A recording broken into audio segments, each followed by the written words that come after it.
दिन हो, रात हो, शाम हो, दोपहर हो, जब मर्जी तो मेरा दर्शन कर लिया। नारद को इतनी बड़ी कृपा भगवान ने दी। नारद जी कहते व्यास जी, जब इतनी कृपा होगी कि जब चाहे भगवान का दर्शन कर लूं, तो एक दिन मेरा मन किया क्यों ना भगवान के सामने बैठकर भगवान का सत्संग करूं। मैं चला गया वैकुंठ लोक में, भगवान बैठे थे नागशैया पर, लक्ष्मी जी चरण दबा रही थी। मैंने कहा हे गोविंद, मेरा मन है कि मैं आप मेरे सामने बैठे हों और मैं आपका सत्संग करूं। भगवान कहते जैसी तुम्हारी इच्छा, भक्त की इच्छा है, जैसी तुम्हारी इच्छा। तो आज पास में लक्ष्मी जी बैठी। लक्ष्मी ने कहा हे नारद, अगर तू गाएगा तो मैं भी अपनी वीणा बजाऊंगा, दोनों मिलकर भगवान को मनाएं। कहा जैसी माँ आपकी इच्छा। लक्ष्मी वीणा बजाने लगी, नारद गाने लगे, ओ श्रीमन नारायण नारायण नारायण, श्रीमन नारायण नारायण नारायण, श्रीमन नारायण नारायण नारायण, श्रीमन नारायण नारायण नारायण, श्रीमन नारायण नारायण नारायण, नारायण नारायण नारायण, लक्ष्मी नारायण नारायण नारायण, लक्ष्मी नारायण नारायण नारायण, ओ श्रीमन नारायण नारायण नारायण, श्रीमन नारायण नारायण नारायण।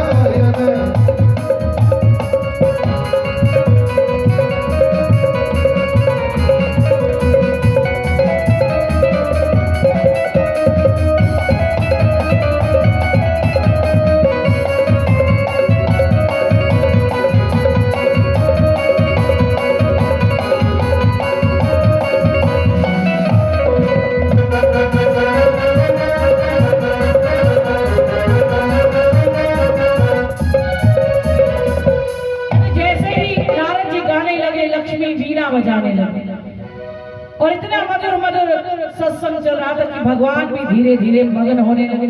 श्रीमन नारायण नारायण, नारायण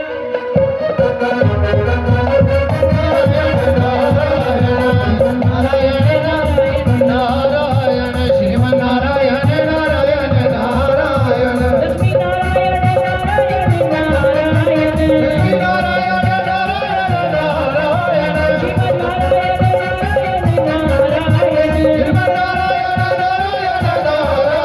श्रीमन नारायण नारायण नारायण। श्रीमन नारायण नारायण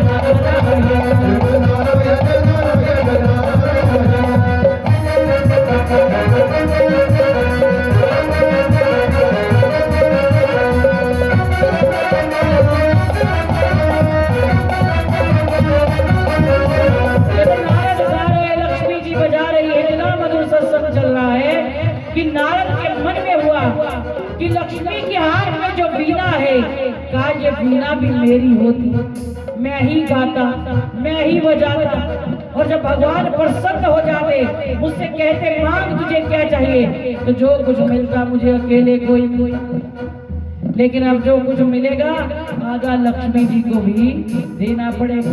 बार बार ध्यान वीणा की ओर जा रहा है, लक्ष्मी बड़े प्रेम से बजा रही है, श्रीमन नारायण नारायण नारायण, श्रीमन नारायण नारायण नारायण, श्रीमन नारायण नारायण नारायण, श्रीमन नारायण नारायण नारायण।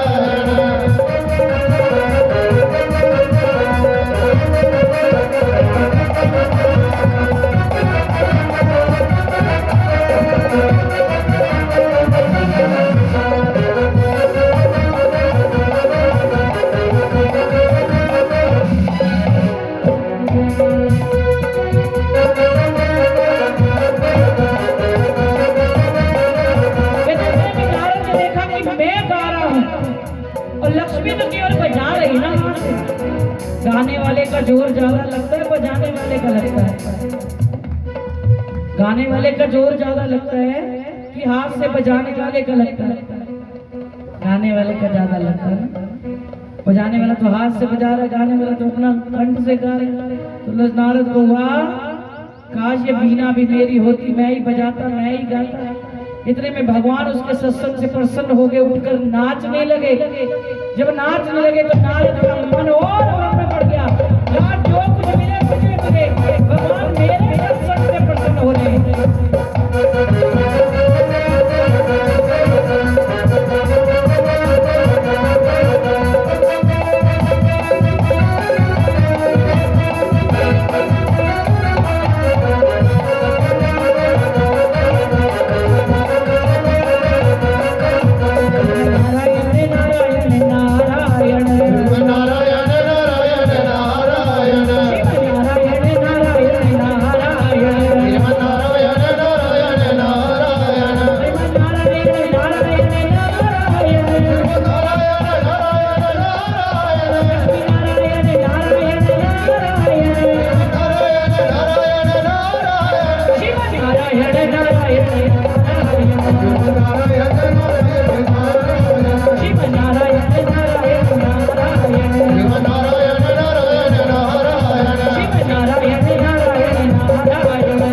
कहा नारद मांग तुझे क्या चाहिए, आज तेरे सत्संग से इतना प्रसन्न हूँ, तू जो मांगेगा वही दूंगा।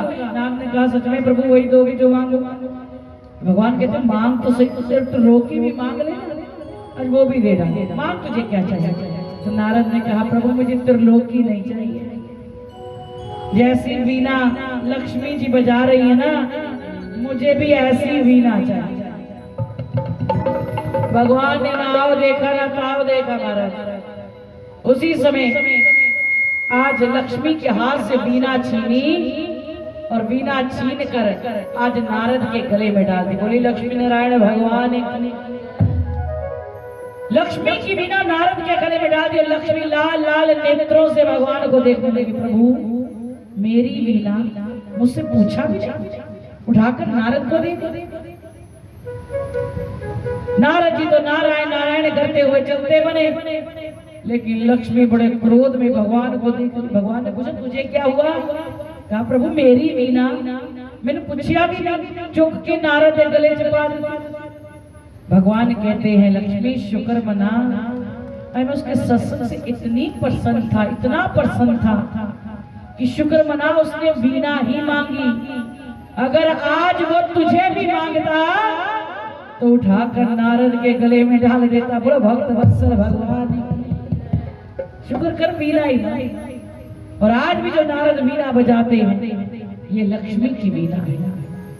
देव ऋषि नारद जी कहते व्यास जी वो क्षण भर की भक्ति जो मैंने एक वृक्ष के नीचे बैठकर भगवान का संतों का दिया गया उपदेश का ध्यान लगाया, आज भी उसी का फल स्वरूप है कि मैं जब चाहे भगवान का दर्शन कर लेता हूँ। मुझे रोकने टोकने वाला संसार में कोई असी भगवान को ला के भगवान को सुख सुविधावां मंगते हैं ना, कार मिल जाए, बार मिल जाए, ये मिल जाए, वो मिल जाए, लेकिन कभी भी भगवान के पास आकर भगवान को नहीं मांगा। नारद ने भगवान के पास आकर केवल और केवल भगवान को मांगा। तो आज नारद के ऊपर इतनी बड़ी कृपा होगी, इतनी कि जब चाहे दर्शन कर सकते, चाहे वो कोई भी युग हो महाराज, सतयुग हो, द्वापर हो, त्रेता हो, चाहे कलयुग हो, किसी भी युग में वो भगवान का दर्शन कर ले। इतनी बड़ी कृपा आज तक किसी भक्त पर नहीं हुई जो भगवान ने नारद पर कर दी। शंकादिक ऋषि कहते हैं सूत जी महाराज जी बड़े सुंदर भाव मैंने श्रवण किए हैं, मुझे मनु शत्रुपा की और अन्य संतानों की कथा भी श्रवण करवाएं। सुखदेव जी कहते हैं राजा मनु शत्रुपा की सबसे बड़ी पुत्री है देवहूति। देवहूति जब विवाह की योग्य हुई तो मनु शत्रुपा को चिंता होने लगी कि इसका विवाह किसके संग करें। ब्रह्मा जी के पास गए जो सबका लेखा जोखा लिखते। ब्रह्मा जी से कहा है ब्रह्मदेव हमारी पुत्री विवाह की योग्य हो चुकी है, इसका विवाह किसके संग होगा? तो ब्रह्मा जी कहते हैं देवहूति का विवाह गंधर्व प्रजापति जी के संग होगा, जो श्री हरि के बहुत बड़े उपासक हैं, शिव भक्त भी हैं, और भगवान ने उन्हें वरदान दे रखा है कि वो उनके घर में पुत्र रूप में अवतार लें। आप उन्हीं के पास जाकर विवाह का आग्रह करें। मनुष्य रूपा गंधर्व प्रजापति जी के पास आया अपनी पुत्री का विवाह करने के लिए, तो गंधर्व प्रजापति जी ने विवाह करने से मना कर दिया। कहा मैं विवाह नहीं करूंगा। पूछा क्यों? कहा जो विवाह करता है वो घर गृहस्थी के बंधन में पड़ जाता है, वो परमात्मा से दूर हो जाता है, और मैं अपनी भक्ति में कोई विघ्न नहीं डालना चाहता। ब्रह्मा जी को प्रकट होना पड़ा। ब्रह्मा जी ने कहा गंधर्व प्रजापति जी आपको तो साक्षात्कार भगवान का वरदान है कि भगवान आपके घर में पुत्र रूप में अवतरित होंगे, तो जब आपका विवाह ही नहीं होगा तो भगवान का अवतार कैसे होगा? तब उन्हें आभास हुआ कि भगवान ने भी अवतार लेना है, लेकिन जिसके संग विवाह करना था देवहूति के आगे एक शर्त रख दी कि देवहूति विवाह के बाद मेरे घर में जब पहली संतान हो जाएगी तो मैं तेरा त्याग कर दूंगा। देवहूति ने देखा इतने बड़े तपस्वी मेरे पति बनने जा रहे हैं, अगर ये मेरा त्याग करेंगे, भगवान का भजन करेंगे, तो मैं भी भजन कर लूंगा। एक बच्चा का जन्म देकर उसका लालन पालन कर मैं भी गृहस्थी के जीवन को छोड़कर सन्यासी जीवन में जी लूं। इतने बड़े संत मेरे पति बनने जा रहे हैं। शर्त मान ली। समय के साथ साथ जब दोनों का विवाह हो गया तो समय के साथ साथ इनके घर में एक एक कर 9 कन्याओं ने जन्म लिया। ये 9 कन्याएं कोई और नहीं थी, ये साक्षात 9 प्रकार की भक्ति ने इनके घर में जन्म लिया। गंधर्व प्रजापति जी को एक दिन याद आया कि मैंने अपनी पत्नी से क्या कहा था, मेरे घर से पहली संतान होगी, चाहे धी चाहे पुत्र, मैं गृहस्थी छोड़कर भगवान का भजन करूंगा। लेकिन गृहस्थी का बंधन कितना जकड़ीला है, बंदा चाह के भी इन्हें छाड़ नहीं पाई। एक एक करके 9 पुत्रियां मेरे घर में जन्म ली। आए देवहूति से कहते, देवहूति मैं तेरा त्याग करना चाहता हूँ, मैं भजन में लीन होना चाहता हूँ। देवहूति ने कहा, पतिदेव याद करिए अपनी शर्त की क्या सी, एक पुत्र होएगा तो मैं गृहस्थी छाड़कर भगवान का भजन करा। लेकिन उन मेरे का 9 तियां हो गया, 9 बेटियों के लिए उचित वर ढूंढना, उनका लालन पालन करना, विवाह करना, वो मेरे अकेले के बस की बात नहीं। अब जब तक मेरी 9 की 9 पुत्रियों का विवाह नहीं हो जाता, आप मेरा त्याग नहीं कर सकते। तब उन्हें याद आया कि जब भगवान का अवतार नहीं हुआ, भगवान ने कहा मैं पुत्र रूप में आऊंगा। तो समय के साथ साथ 10वें बालक के रूप में देवहूति की गर्भ से भगवान का अवतार हुआ, जिसका नाम रखा गया कपिल मुनि महाराज जी। बोली कपिल मुनि महाराज की। ये भी 24 अवतारों में भगवान का एक अवतार है, कपिल मुनि महाराज। कपिल मुनि महाराज जी का अवतार हुआ, जिन्होंने 5 वर्ष की आयु में अपने पिता को भगवत ज्ञान दिया है और भगवत ज्ञान देकर उन्हें वन का रास्ता दिखाया है। लेकिन माँ को ज्ञान नहीं दिया। क्यों? क्योंकि माँ की जो आसक्ति है ना, वो संसार से बड़ी ज्यादा जुड़ी हुई है। वो धर्म कर्म तो करती है, लेकिन संसार के संग भी अधिक जुड़ी होती है। तो कपिल मुनि महाराज जी कहते, जब तक मेरी माँ मुझसे स्वयं ज्ञान नहीं मांगेगी, तब तक मैं इसे ज्ञान नहीं दूं। तो समय के साथ साथ आज कपिल मुनि महाराज जी जब बड़े हुए तो एक दिन माँ ने कहा, बेटा जो ज्ञान तुमने अपने पिता को दिया, वो अपनी माँ को भगवत ज्ञान क्यों नहीं दिया? कहा, माँ कभी तुमने ज्ञान मांगा ही नहीं, तो मैं तुम्हें ज्ञान कहाँ से दे सकूं? कहा, बेटा मुझे भी भगवत ज्ञान प्राप्त करना है, मेरे ऊपर भी कृपा करो। तो आज कपिल मुनि महाराज जी कहते हैं कि माँ अगर तुम्हें ज्ञान चाहिए ना, तो जाओ पहले जाकर संतों का संग करो। जब संतों का संग करेगी तो तुम्हें सत्संग प्राप्त होगा।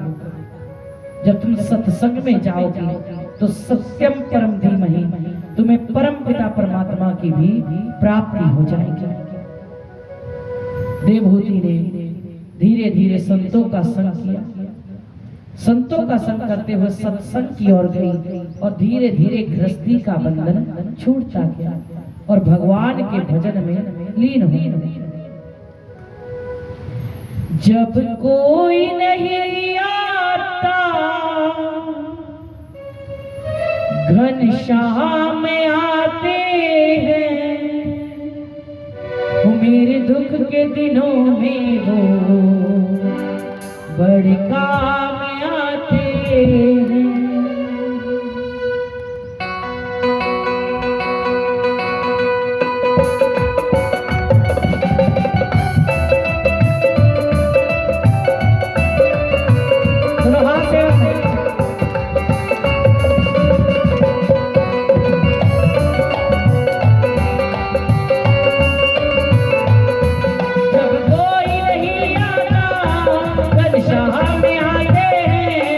जब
कोई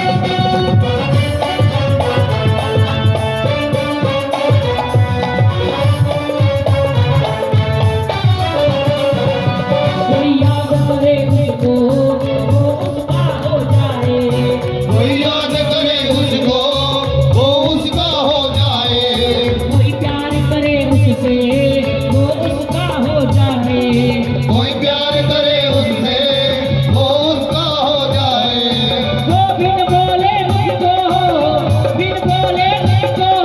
पहचान जाता है। मेरे दुख के दिलों में बड़ा काम आता है। मेरे दुख में दिलों में वो बड़ा ही काम आता है। जब कोई नहीं आता मेरा शाम आता है। मेरे दुख के दिलों में काम आता है। मेरे दुख में दिलों में वो बड़ा ही काम आता है।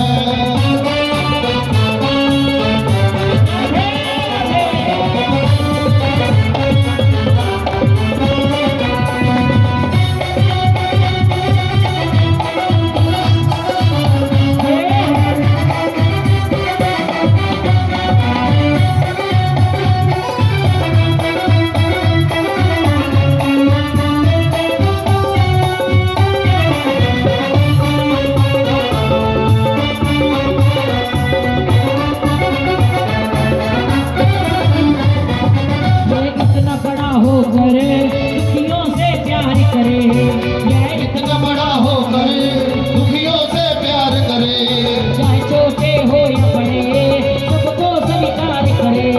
चाहे छोटे हो या बड़े सबको स्वीकार करे। हम भक्तों का कहना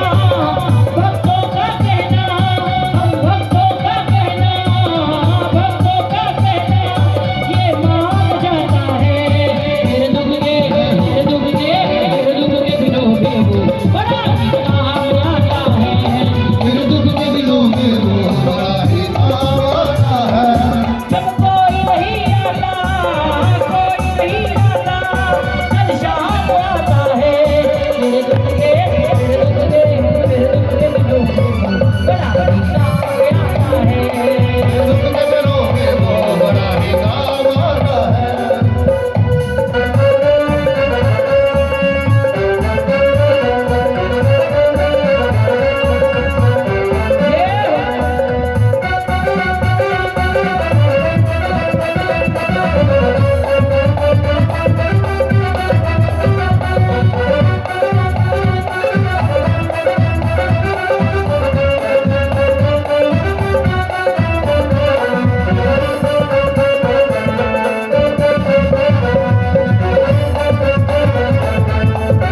मेरे मन के मंदिर में घनश्याम वास रहे।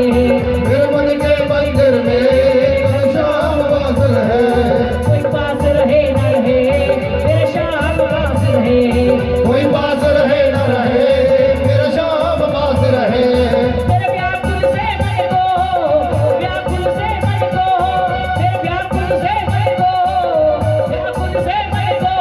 पहचान जाता है। मेरे दुख के दिलों में बड़ा काम आता है। मेरे दुख में दिलों में वो बड़ा ही काम आता है। जब कोई नहीं आता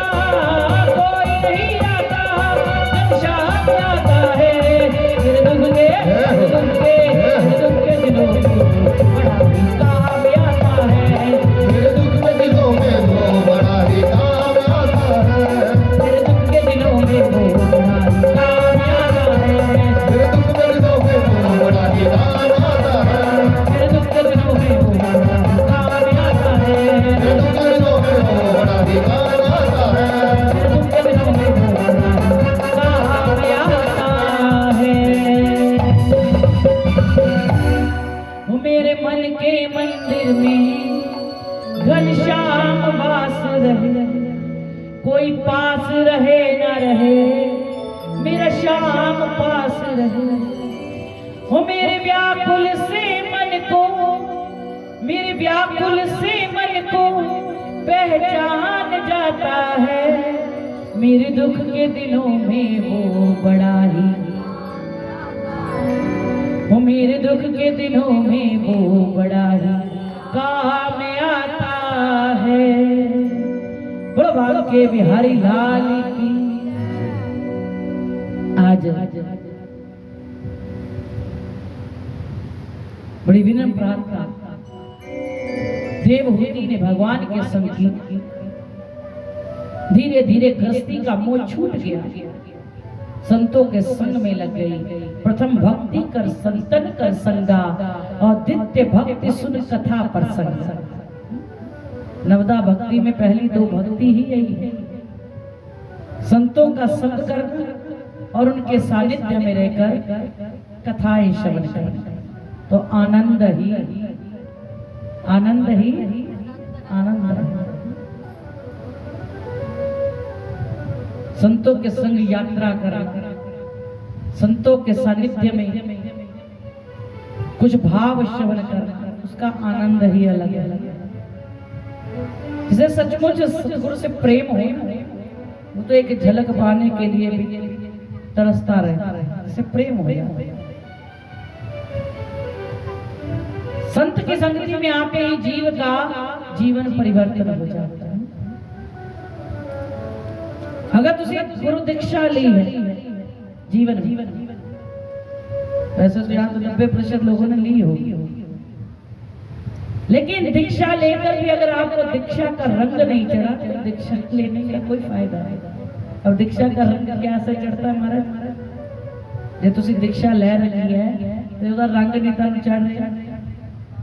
जैसे गुरुदेव मस्तक तिलक लगाते हैं, आप भी लगाना शुरू करें। जैसे गुरुदेव गले में कंठी पहनते हैं, आप भी पहनना शुरू करें। धीरे धीरे आपके आर विचार संस्कार अपने गुरु के प्रति वैसे ही बनते जाएंगे। और एक समय ऐसा आ जाता है, कृष्ण और उद्धव में अंतर नजर नहीं आता, उसी तरह गुरु और शिष्य में भी अंतर नजर नहीं आता। आपने देखा कभी किसी संत के सानिध्य में रहने वाले वो शिष्य वो वैसे ही वस्त्र पहनते हैं, वैसे ही मस्तक तिलक लगाते। कभी देखना वृंदावन में प्रेमानंद महाराज जी के शिष्य वैसा ही रूप बनाकर रहते हैं, वैसे ही बाल, वैसे ही ढाल। उनका सत्संग सुन सुनकर उन पर भी कृपा हो जाती, उन पर भी रंग चढ़ जाता है। अगर रंग ही नहीं चढ़िया तो फिर दीक्षा का फायदा क्या? अगर आपने गुरु दीक्षा ले रखी है और आपके मस्तक पर तिलक नहीं है ना, तो फिर आप उस गुरु दीक्षा का पालन नहीं कर रहे। हंसी की जाने हंसी ताम से जाने कितने वृंदावन चले जाते, अयोध्या चले जाते, काशी चले जाते। वो तो निक्के निक्के न्याणे मत्थे से टिक्के ला रहे, असि कहने साडे भी ला दे, मस्तक पर तिलक लगाने लगे। वो किस धर्म का है, किस स्थान का है, किस मजहब का हमें नहीं पता, लेकिन भेड़ चाले ना 10 रुपए देने और तिलक लगाना। तिलक लगाने का हक केवल और केवल गुरु को होता है। आप जिससे भी एक बार तिलक लगवा लेते हो उससे आप दीक्षित हो जाते हैं। इसलिए राह चलते कभी भी किसी भी बच्चे से या किसी महिला से, किसी व्यक्ति से मस्तक पर तिलक नहीं लगवाना चाहिए। जब आप दीक्षा लेते हैं तो आपके गुरु भी आपके मस्तक पर तिलक करते हैं।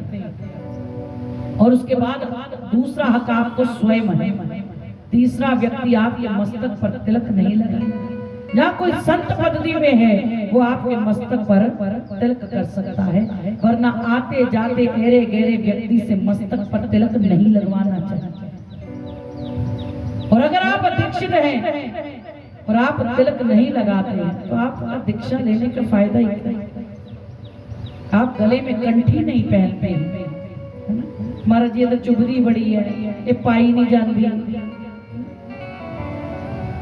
कहते जेड़े के गले च कंठी हुंदी है ना, उनका घर बैठे गंगा स्नान हो जाता।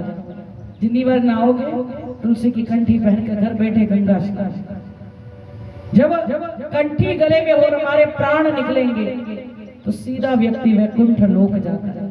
इतनी महिमा इस कंठी की है, इसलिए गले में तुलसी, मस्तक चंदन तिलक। सुबह जब उठते हो तो मंदिर में एक छोटी सा तिलक लगाने में कुछ नहीं जाता, उससे आपकी भी सुंदरता बढ़ती है और आपका एक संबंध भगवान के संग जुड़ जाता है। जब हम किसी के मस्तक पर तिलक देखते हैं तो क्या मन में भाव आता है, जरूर मंदिर होके आया होगा, जरूर मंदिर से मत्था टेका होगा, इसलिए इसके मस्तक पर तिलक है। इसका एक संबंध सीधे भगवान से जुड़ जाता है, भगवान के रिश्तेदार बन जाता है जो रोज मस्तक तिलक लगाता है।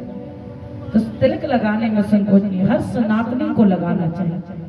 आपने कभी किसी और मजहब वाले को देखा वो अपनी कभी टोपी नहीं सिर तो कभी भी देख, लेकिन हमारे सामने को तिलक, जिन्हें कट्ठी, हाथ में मोली बांधने में भी शर्म आती है। कल से एक बड़ी न्यूज फैली जा रही है, एक चश्मे की कंपनी है हमारा लेस्कार्ट, शायद उसका नाम लेस्कार्ट, हिंदुओं के पैसों का खाता है, हिंदू ही उसके चश्मों को खरीदते हैं। और उसने अपनी कंपनी में क्या कहा कि किसी के हाथ च मोली नहीं होनी चाहिए, किसी की मांग च सिंदूर नहीं होना चाहिए, किसी के गले च मंगल सूत्र नहीं होना चाहिए अगर उस कंपनी में काम करना है, नौकरी करनी। पहले तो कहते थे तिलक नहीं लगाना, मोली नहीं बांधनी, अब क्या बोल रही है उसने, मांग में सिंदूर भी नहीं लगाना और गले में मंगल सूत्र भी नहीं पहनना। और सबसे ज्यादा चश्मे उसके हिंदू लोग खरीदते हैं लेस्का। मैं कहती हूँ ऐसी कंपनियों का विरोध करना चाहिए। आज वो आपकी मांग के सिंदूर और मंगल सूत्र पर पड़ गया है, कल आपके धर्म की भी वो धज्जियां उड़ाने शुरू कर। ऐसे व्यक्ति का विरोध करना चाहिए। अभी गर्मी आएगी तो रूह अफ़ज़ा बहुत बिके, बहुत भारी संख्या में रूह अफ़ज़ा बिके। और रूह अफ़ज़ा कंपनी भी एक ऐसी कंपनी है जहां पर किसी भी हिंदू को नौकरी नहीं दी जाती, एक भी हिंदू को वहां नौकरी नहीं दी जाती, सब मुस्लिम लोग काम करते हैं। लेकिन सबसे ज्यादा रूह अफ़ज़ा पीता कौन है? पीता कौन है? हिंदू। अभी जून महीना आएगा तो उसमें निर्जला एकादशी आएगी, तो सबसे ज्यादा शबीले हम उसी की लगाएंगे। कोई भी वस्तु खरीदने से पहले उसके ऊपर पढ़ा करो, अगर उसमें एक शब्द लिखा हो हलाला, उस वस्तु को कभी मत खरीदो, क्योंकि जिस वस्तु के ऊपर हलाला लिखा होगा पहले तो वो वस्तु पवित्र नहीं होगी, वो झूठी होगी, उसमें किसी न किसी मुस्लिम ने थूका होगा और फिर आपको बेचा होगा। हलाला वस्तु कभी भी सच्ची नहीं होती और झूठी होती, क्योंकि उन्होंने मजहब से लिखा है कि ये झूठी करके ही बेचनी है। इसलिए अभी जब रूह अफ़ज़ा में खरीदो तो किसी भी स्वदेशी कंपनी का ले, लेकिन हलाला कंपनी का नहीं। चश्मा भी खरीदे तो आगे से लेस्कार्ट का नहीं खरीदे। जहाँ हिंदुओं का विरोध हो, हमारे धर्म का विरोध हो, हमारे मंगलसूत्रों का विरोध हो, हमारी मांग सिंदूर का विरोध हो, हमारी मोली का विरोध हो, हमारे तिलक का विरोध हो, हमारे जनेऊ का विरोध हो, ऐसे व्यक्ति से क्या वस्तु खरीदना अच्छा है? खुद बताइए, क्या अच्छा है? क्या हमारा धर्म कहता है ऐसे व्यक्ति से वो वस्तु खरीदे? तो ऐसी वस्तुओं का विरोध किया करो महाराज। अपनी सनातनी पद्धति को आगे बढ़ाने के लिए उसी व्यक्ति से चीज खरीदे जो सनातन को प्रमोट करता है, जो सनातन को आगे बढ़ाने के लिए चलता है। हम इतना धर्म कर्म का कार्य कर रहे हैं, ये टेंट लाए हैं, असी साउंड वाले बुलाए हैं, कथावाचक भी बुलाए, किसके लिए? सनातन को आगे बढ़ाने के लिए। और मुफ्त में कोई कार्य तो होता नहीं, हर चीज पैसे ना लगती है महाराज। और इतना धन खर्च कर भी अगर असी अपने सनातन को आगे बढ़ा रहे हैं तो कुछ विदेशी ताकत सनातन को तोड़ने का प्रयास करे और हमारे ही पैसे से आगे बढ़े, इन लोगों का विरोध बनता है। इसलिए कुछ चीजें ऐसी होती हैं, कार भी कभी कोई पैकेट खरीदो तो जिस पर हलाला लिखा वो पैकेट आगे से कभी मत घर पे लाओ, क्योंकि वही चीज असी भगवान को भोग भी लाने, घर च भोग लाते ना, पहले रोटी बनाते फिर भोग लगाते। तो जिस चीज से बंदे ने थुकिया है वो वस्तु का भोग तुसी भगवान को ला सकते हो? जरा सोचो, लगा सकते हो? भाई हर चीज सच्ची भगवान को खिलाने, तो इन चीजों को जरूर देखा करो। हमारा धर्म सबसे पहले सच्ची चीज करता है। ਤੋਂ ਪਹਿਲੇ ਆਪ ਵੀ ਨਹੀਂ ਚੱਕਦੇ, ਪਹਿਲੇ ਭगवान ਨੂੰ ਭੋਗ ਲਗਾਉਂਦੇ ਆ। ਸਾਡੇ ਘਰ ਕੋਈ ਸੰਤ ਆ ਜਾਏ, ਪਹਿਲੇ ਸੰਤਾਂ ਨੂੰ ਭੋਗ लगाने। लेकिन हर चीज जगह थूक के बेचीज गई होए तो हमें भी वह पाप के अगधारी बन जाते हैं, समझ के भी जो ऐसे ना समझे। तो बड़ा विरोध कल से चल रहा है। कल काफी संतों ने भी इस बात को लेकर बैठ के भी की है।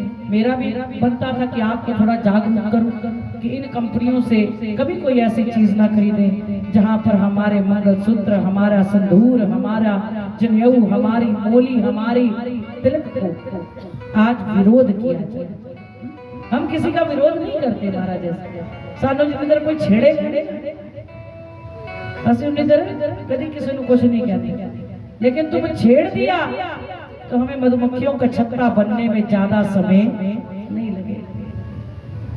सनातन को जगाने के लिए आए हैं, कथा सुनने आए हैं, तो कथा में ये बातें जरूर याद किया करो कि हम अपने भगवान का नित्य नियम बड़ी स्वच्छता से सवेरे नहा धो के पूजा पाठ करके भगवान को भोग लगाए। लेकिन जिथे ऐसी गंदगी फैली हुई उस चीज का भोग भगवान लगाए तो असि भी पापी बन गए। तो आज देवहूति ने भी घोर तप किया है महाराज, धीरे धीरे गृहस्थी का मोह छोड़ दिया और घोर तप कर कर आज अपने शरीर का त्याग किया। वही कपिल मुनि महाराज जी ने गंगा सागर तीर्थ में जाकर घोर तपस्या किया, जिसे हमारे पूर्वज कहा करते थे सारे तीर्थ बार बार गंगा सागर एक, जहाँ गंगा और सागर समुद्र का मिलन होता है। आज भी वहां पर एक ही आश्रम है और वो कपिल मुनि महाराज जी का है। ऐसा लोग पहले इसलिए कहा करते थे क्योंकि सबसे कठिन यात्रा गंगा सागर की ही हुआ करती है। आज भी कोई सौखी नहीं है, क्योंकि आज भी लगभग 8 तो 9 साधन बदले जाते हैं गंगा सागर तीर्थ यात्रा करने। पहले तो ट्रेन से जाओ, फिर आगे बस से जाओ, फिर आगे बोट में जाओ, 400 कोस का समुद्र बोट में पार किया जाता है, फिर आगे बस पड़ी जाती है, फिर ऑटो, फिर रिक्शा, फिर ऑटो, फिर करते करते गंगा सागर तीर्थ पहुंच जाता है। तो आज भी कपिल मुनि महाराज जी का महाआश्रम बना है। मुझे 2 बार जाने का सौभाग्य मिला। हमारे संत कहते थे सारे तीर्थ बार बार गंगा सागर एक। और इसलिए भी कहा जाता था क्योंकि जब से देश आजाद हुआ है ना, 70 सालों बाद तो वहां बिजली आई। पहले वहां पर लाइट भी नहीं थी, 70 साल हो गए देश आजाद हुए, वहां कोई बिजली का प्रबंध नहीं था। इसलिए लोग सुबह जाते थे, शाम होने से पहले पहले वहां से लौट आते थे। अब थोड़ी बिजली की व्यवस्था वहां पर हुई है, लोगों का रहायशी भी वहां पर हुई है।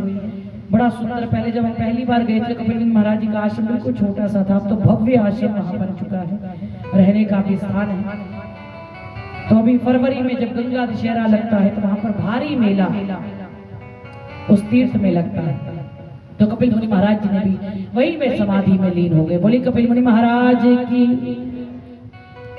राजा परीक्षित जी कहते हैं सुखदेव जी महाराज जी बड़ा सुंदर भाव मैंने आपसे श्रवण किया है।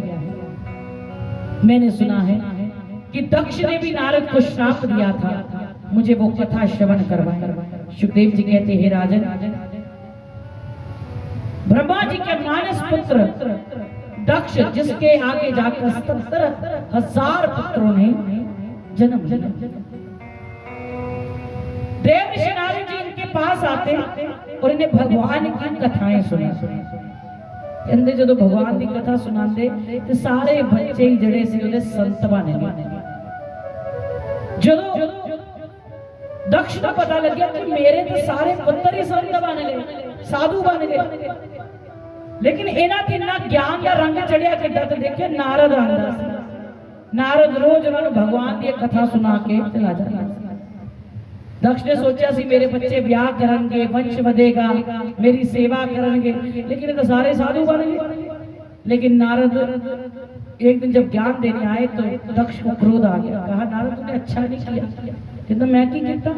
कहते तू तो मेरे सारे पुत्र ही संत बना दे। मैं तो ज्ञान देना आंदा सी, हुण ज्ञान 70,000 विचों किसी 10 ਨੂੰ ਚੜ ਜਾਂਦਾ, 20 ਨੂੰ ਚੜ ਜਾਂਦਾ रंग भगवान का, लेकिन इतने तो सारे ही भगवान का रंग चढ़ गया। उन्हें क्या मैं तो अपने पुत्र अपने लिए पैदा किया सी, तुझे तो मेरे पुत्र सारे साधु बनाते। जा नारद तू चंगा नहीं किया, मैं तुझे श्राप देना कि तू मेरे पुत्र सारे साधु बनाए, जा तू भी जगह ते टिक के नहीं रही। दक्ष ने किनु श्राप था नारद नु कि तू भी एक जगह ते टिक के नहीं रहेगा, जिथे कल उथे परसों उथे दा भ्रमण करता रहेगा, तो इन्हों भी एक स्थान ते स्थान नहीं बने। आगे जाकर दक्ष के घर में जब सभी पुत्र संत बन गए तो 16 कन्याओं ने जन्म लिया। उनमें से 16 कन्याओं में से 13 उसने अग्नि के साथ ब्याही, एक पितरों के साथ ब्याही, एक यज्ञ के साथ ब्याही, और सबसे छोटी लाडली पुत्री जिसका नाम था माता सती, जिसका विवाह देवाधिदेव महादेव के संग किया। बोलो शंकर भगवान की। कहते महादेव के संग माता सती का विवाह हुआ।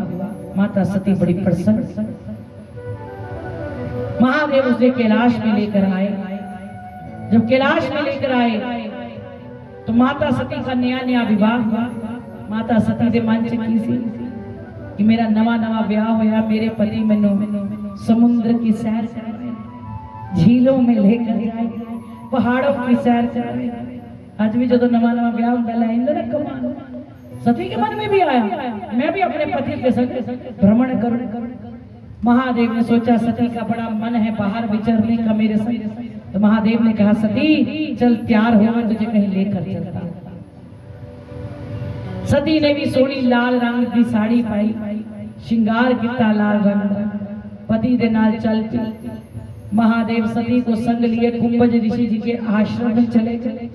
जिद्दा ही आश्रम की ड्योड़ी पार की सती का मन सड़ के सुहा हो गया। क्यों सुहा हो गया? कि मैं सोचा ही मेरे पति मैंने समुंदर की सैर कराने, पहाड़ा ते लेके जाने, झीलों की सैर कराने, और मेरे पति मैंने किथे लाए? संत की कुटिया।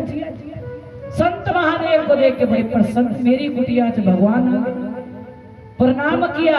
महादेव कहते हैं महात्मा जी दसो मेरे मन च की चल रहा, बताओ मेरे मन में क्या चल रहा है? संत ने ध्यान लगाया, महादेव के मन में झांक कर देखा, बड़े प्रसन्न, कहा महादेव आपके मन में चल रहा है कोई आपको राम जी की कथा सुना। महादेव बड़े प्रसन्न, मेरे मन की बात जान। अब ध्यान पत्नी की ओर गया, कहा मेरे मन की बताई तो मेरी पत्नी के मन में भी बताओ क्या चल रहा है। संत ने ध्यान लगाया, माता सती के मन में झांक कर देखा, हड़बड़ाते नेत्र खोल देखा, मैं नहीं दस सकता कि सती के मन में क्या चल रहा है। फिर से ध्यान लगाया, क्या बताना पड़ेगा। फिर ध्यान लगाया कि पता मन दे भाव बदल जा। ध्यान लगाया, फिर नेत्र खोल, महादेव ना ही पूछो तो चंगी गाली मत ही पूछो। महादेव कहते मेरे मन की बताई तो बताना तो पड़ेगा। तीसरी बार ध्यान लगाया, मन में झांक कर देखा, नेत्र खुल गए, महादेव मैं दस। महादेव कहते बताना पड़ेगा। तो संत कहते सुनो महादेव, आपके मन में तो चल रहा था कि कोई आपको राम जी की कथा सुनाए, लेकिन आपकी पत्नी सती के मन में चल रहा है कि मैंने सोचा था मुझे समुद्र झीलों की सैर करवाएंगे मेरे पति, पर्वतों में लेकर जाएंगे, और मेरे पति यहाँ मुझे संत की कुटिया में कथा सुनाने के लिए ले आए।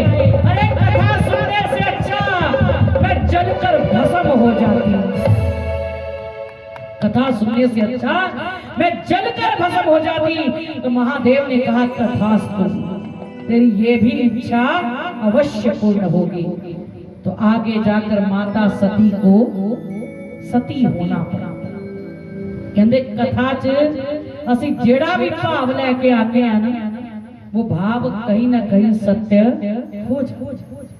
इसलिए कहते हैं जब भी आओ इस दहलीज को पार करो तो मन के अंदर भाव होए, सुखी बसे संसार सब, दुखिया रहे ना कोई, ये अभिलाषा हम सबकी भगवान पूर्ण। संसार सुखी होएगा तो किते ना किते उस संसार दे विच तुसी भी सुखी रहोगे। जब भी कुछ मांगो भागवत तो हित के लिए मांगे, किसी का बुरा नहीं मांगे। सती ने कहती मैं ही जल के भस्म हो जाऊं, कथा सुनना। और महादेव ने क्रोध किया, कितने राम कथा में आनंद, और कहां कहते जलकर भस्म हो जाऊं। नारी का मन भटकता ही रहता है, नारी इसीलिए तो सदगति में कम प्राप्त करता। जब सती को पता चला महादेव ने मुझे तथास्तु कह दिया, ये शरीर तो मुझे छोड़ना पड़ा। विदुषी और देवताओं ने एक यज्ञ रचाया।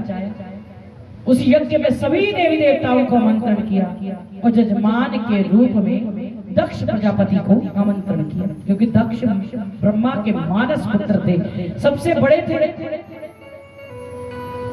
जैसे दक्ष को आमंत्रण किया गया तो दक्ष में एक मैं थी, मैं समझना बड़ा सारे मैंने प्रणाम कर दिया, मेरे पैरों च दिख गए। अगर मैं उस यज्ञ में पहले चला गया तो सबकी आओ भक्त करनी पड़ेगी, आइए आइए बैठिए बैठिए, और जब मैं अंत में जाऊंगा तो सब उठकर मुझे प्रणाम करेंगे। तो उस यज्ञ में दक्ष अंत में जाकर पहुंचता है।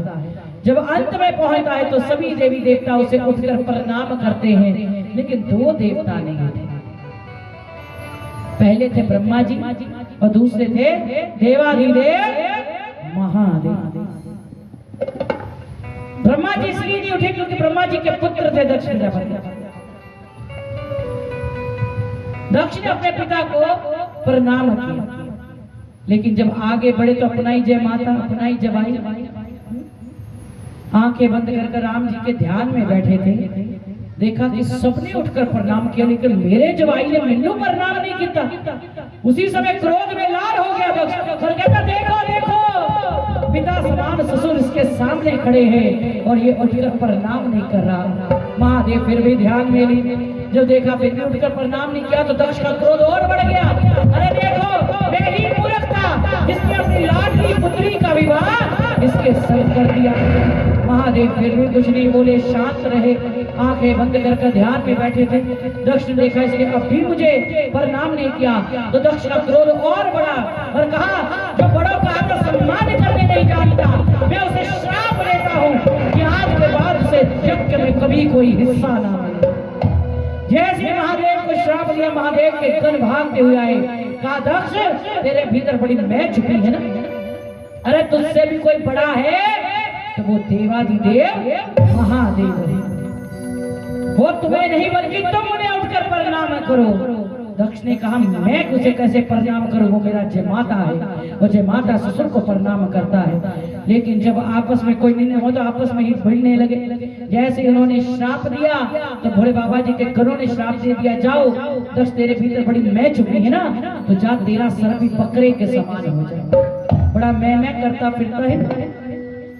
कहते मैना क्या कहती है, मैं ना, और बकरा क्या कहता है,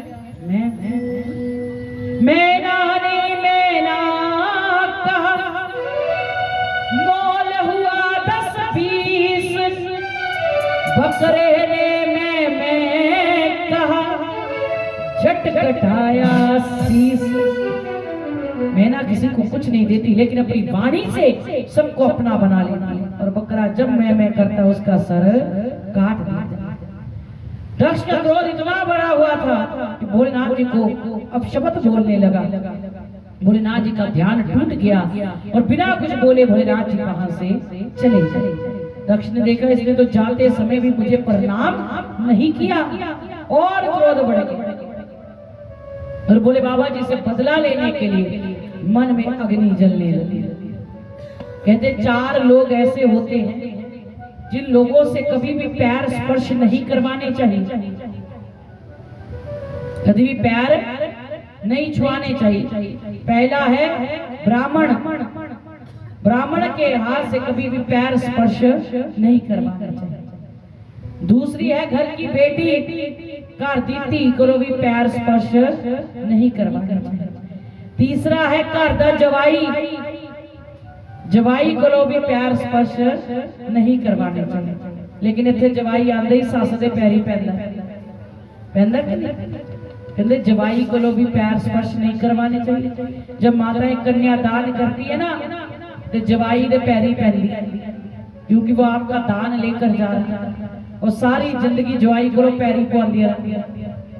आपके एक बारी जवाई पैर स्पर्श करे तो पुण्य नष्ट हो जाता है। भोलेनाथ ने भी इसीलिए दक्ष के चरण स्पर्श नहीं किए थे, लेकिन दक्ष कहता था मेरे चरण स्पर्श कर, इसलिए जवाई को कभी प्यार स्पर्श नहीं करवाना चाहिए। अंतिम है घर दा दोतरा, दोतरे ने को भी कभी प्यार स्पर्श नहीं करवाने चाहिए। 100 ब्राह्मण और एक दोत्र। 100 ब्राह्मण ਨੂੰ ਰੋਟੀ ਖਿਲਾਣੀ ਤੇ ਇੱਕ ਦੋਤਰੇ ਨੂੰ ਰੋਟੀ ਖਿਲਾਣੀ, ਇੱਕ ਸਮਾਨ ਸਮਝੇ। ਪਹਿਲਾ ਹੱਕ ਹੁੰਦਾ ਹੈ ਅਗਨੀ ਦੇਣ ਦਾ, ਪੁੱਤਰ ਦਾ। ਜਦੋਂ ਅਸੀਂ ਮਰ ਜਾਣਾ ਹੈ ਤੇ ਪਹਿਲਾ ਹੱਕ ਕਿਹਨੂੰ ਮਿਲਣਾ? ਪੁੱਤਰ। ਪੁੱਤਰ ਨਹੀਂ ਹੈ ਤੇ ਪੋਤਰੇ ਨੂੰ। पोत्रा भी क्रियाक्रम करता है। पुत्र और पुत्र नहीं है तो फिर हक मिलता है दोत्रे। जो क्रियाक्रम पुत्र कर सकता है, पुत्र कर सकता है, वो क्रियाक्रम फिर आगे जाके दोत्रा भी कर सकता है। आज भी 3 स्थानों पर क्रियाक्रम किया जाता है। पहला स्थान है हरिद्वार जो हमारे पास पड़ता है। दूसरा स्थान है बद्रीनाथ और तीसरा स्थान है गया जी। 3 स्थानों पर ही क्रियाक्रम होता है, चौथे स्थान क्रियाक्रम नहीं माना जाता। आजकल लोग की तो जिथे जी करता उथे ही अस्थियां बर्बाद है, जहां मन करता वहीं पर क्रियाक्रम कर देते हैं, लेकिन ऐसा नहीं है। पहला स्थान है हरिद्वार जो भगवान का मुख माना गया। दूसरा स्थान है बद्रीनाथ जो भगवान का धड़ माना गया, और तीसरा स्थान है गया जी जो भगवान के चरण माना। कहते जिन्ना स्थान कितने भी जाकर अपने पूजा का क्रियाक्रम करा हो उन्होंने मोक्ष मिल जाए, और जो इन तीनों स्थानों पर कराते हैं वो तो पूर्ण मोक्ष को प्राप्त होता है। लोग जाते ना गया जी में, स्पेशल जाते हैं अपने पूर्वजों का उद्धार करने के लिए, तो गया जी में किया गया श्राद्ध में व्यक्ति को मोक्ष की ओर ले जाते। तो इन 4 व्यक्तियों से कभी चरण स्पर्श नहीं करवाना चाहिए। दक्ष ने देखा कि जाते समय भी मेरे जमाता ने मुझे प्रणाम नहीं किया। उसी समय कुछ ही दिनों बाद अपने घर में बृहस्पति यज्ञ का आयोजन किया, सभी देवी देवताओं को आमंत्रण किया, लेकिन ना तो अपने जयमाता को बुलाया और ना ही अपनी लाडली पुत्री सती को आमंत्रण किया। सबको आमंत्रण किया लेकिन सती को नहीं बुलाया। देवता भी सुंदर सुंदर हार श्रृंगार पहनकर आज कैलाश मार्ग की ओर से जा रहे हैं कि दक्ष ने यज्ञ रचाया है, सभी दक्ष के यज्ञ में हिस्सा लेने जा रहे हैं। लेकिन ये बात कहीं चलते चलते सती के कानों में पड़ गई कि मेरे पिता ने यज्ञ रचाया है। भागती हुई महादेव के पास आई और कहती है, महादेव मेरे पिता ने यज्ञ रचाया है, मुझे भी उस यज्ञ में जाना है। महादेव कहते सती हमें तो बुलाया ही नहीं, जब बुलाया ही नहीं तो जाएंगे कैसे? सती ने कहा, महादेव हम 16 बहनें हैं। कितनी? 16। एक एक को बुलाते बुलाते एक आदि का घर तो छूट ही जाता है। महादेव कहते सती एक बात जीवन में हमेशा याद रखना, एक माता पिता की अगर आप जन्मी 100 संतानें भी हो ना तो वो रिश्तेदारों का घर तो भूल सकते हैं, लेकिन आप जन्मी संतान का घर कभी नहीं भूल सकते। तुम तो मात्र 16 बहन। सती ने कहा, महादेव फिर क्या हुआ? अगर पिता ने नहीं बुलाया, आप मेरे साथ चलिए, आपके नाम का आसन लगा होगा, आपके नाम की आहुति पड़ेगी। जाते समय मेरे पिताजी बहुत सारे उपहार आपको भेंट करेंगे। इसे लालच दे रही है महादेव, जिन्होंने कभी भी अपने पास कभी कुछ रखा ही नहीं, सब भक्तों में ही बांट दिया। एक लोटा जल और सारी समस्या का हल। एक लोटा जल चढ़ाने से महादेव जो प्रसन्न हो जाए, भक्तों के बड़े बड़े भंडार भर दे। कभी अपने पास कभी कुछ नहीं रखा, वो माता सती महादेव को लालच दिया। भोलानाथ जी कहते सती 3 स्थान ऐसे होते हैं जहां किसी की आज्ञा या अनुमति की आवश्यकता नहीं होती, तुम्हारा मन करे तो चले जाओ। पहला स्थान है भगवान का मंदिर, जहां किसी की आज्ञा या अनुमति की आवश्यकता नहीं है, तुम्हारा मन करे चले जाओ। दूसरा स्थान है गुरु का घर, गुरु के दर भी जाने के लिए किसी की आज्ञा या अनुमति की आवश्यकता नहीं होती, तुम्हारा मन करे चले चले। तीसरा स्थान है माता पिता का घर, माता पिता के घर भी जाने के लिए किसी की आज्ञा या अनुमति की आवश्यकता नहीं। लेकिन सती इन 3 स्थानों में एक स्थान ऐसा है जहां कोई उत्सव मना रहा है और हम हमें जानबूझकर नहीं बुलाया गया, सती वहां कभी नहीं जाना चाहिए। वो स्थान भी माता पिता का ही घर है, क्योंकि विवाह के बाद बेटी का घर उसका ससुराल भी होता है। और ससुराल में आमंत्रण पत्र ना आए तो सती ससुराल वालों की शोभा कम होती है। सती ने कहा, महादेव आप जाएं चाहे ना जाएं, वो मेरे पिता का घर है और मैं अपने पिता के घर में अवश्य जाऊं। बिना आज्ञा बिना अनुमति के सती चल पड़ी।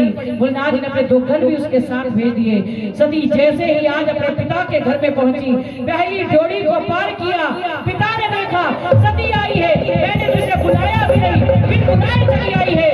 मुंह फेर लिया, अपने पति की बात याद आई कि मुझे जानबूझकर नहीं बुलाया गया। सती ने दूसरी डोरी पार की, माँ ने देखा मेरी पुत्री बड़ी दूर से चलकर आई है, गंगा जल की धार लाई, लेकिन सती ने उसे भी धरती पर पटक दिया। तीसरी डोरी पार की, सभी देवी देवताओं के आसन लगे हैं, सभी देवी देवताओं के नाम की आहुति पड़ रही है, ओम ब्रह्मदेवाय नमः, ओम इंद्रदेवाय नमः, लेकिन मेरे पति का नाम तो कहीं आसन लिखा है, ना ही मेरे पति के नाम की कहीं आहुति पड़ रही है। सती क्रोध में लाल हो गई, चंडी रूप धारण कर लिया और कहा, पिताजी जिस तरह कोई व्यक्ति नशीली वस्तु को निकलकर अपने प्राण त्याग देता है, उसी तरह ये देह ये शरीर मुझे आपसे प्राप्त हुआ है। जब मेरे पति का घोर अपमान आपने किया है तो ये शरीर भी मैं आप ही को समर्पित करती हूँ। जलते हुए कुंड में माता सती कूद गई और माता सती सती हो गई, हाहाकार मच गई। ये समाचार महादेव को जाकर कौन बताएगा? तो उसी समय देवऋषि नारद जी को भेजा गया। नारद जी ने जाकर जब माता सती की दुर्दशा बताई तो महादेव वहीं से उठकर भागे। सती के अर्ध जले शरीर को अपने भुजाओं में उठाया और सृष्टि का चक्र लगाने लगे। श्री हरि ने देखा कि जो अग्नि सती को जला रही है ये महादेव को स्पर्श ना करे, तो उसी समय सुदर्शन चक्र को प्रकट किया। सती के एक एक कर अंग काटने शुरू किए।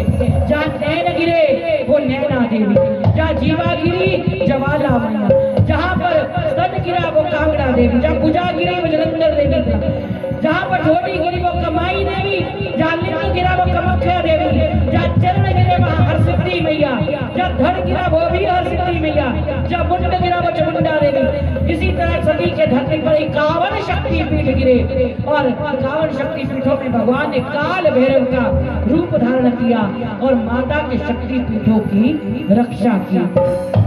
जय भोलेनाथ जी के हाथ में कुछ भी नहीं रहा तो महादेव ने धरती पर आकर तांडव किया। भोलेनाथ जी की जटाओं से वीर और भद्र नाम के 2 गण प्रकट हुए। महादेव ने उसी स्थान पर भेजा जहाँ पर दक्ष ने यज्ञ रचाया था। दोनों ने पूरे यज्ञ को विध्वंस कर दिया और अंत में दक्ष के सर को भी काट दिया। माँ भगवती के 51 पिंड धरती पर गिरे जो 51 शक्ति पीठों के नाम से प्रसिद्ध हो गए। कहते हैं आज भी 49 शक्ति पीठ हिंदुस्तान की भूमि में है। एक नेपाल में है और एक पाकिस्तान में है, जिसे हिंगलाज माता के नाम से भी जाना जाता है। तो माँ भगवती के वहीं से अनेकों स्वरूपों का वर्णन होता है। तो आइए माँ भगवती के चरणों में वंदन करते हुए। नारोल माइये मैं रुल गईया, तेरा दरबार भूल गईया। नारोल माइये मैं रुल गईया, तेरा दरबार भूल गईया। मैं भूल गईया, मैं रुल गईया, भूल गईया, मैं रुल गईया। तेरा दरबार भूल गईया। नारोल माइये मैं रुल गईया, तेरा नारोल माइये मैं रुल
माहिए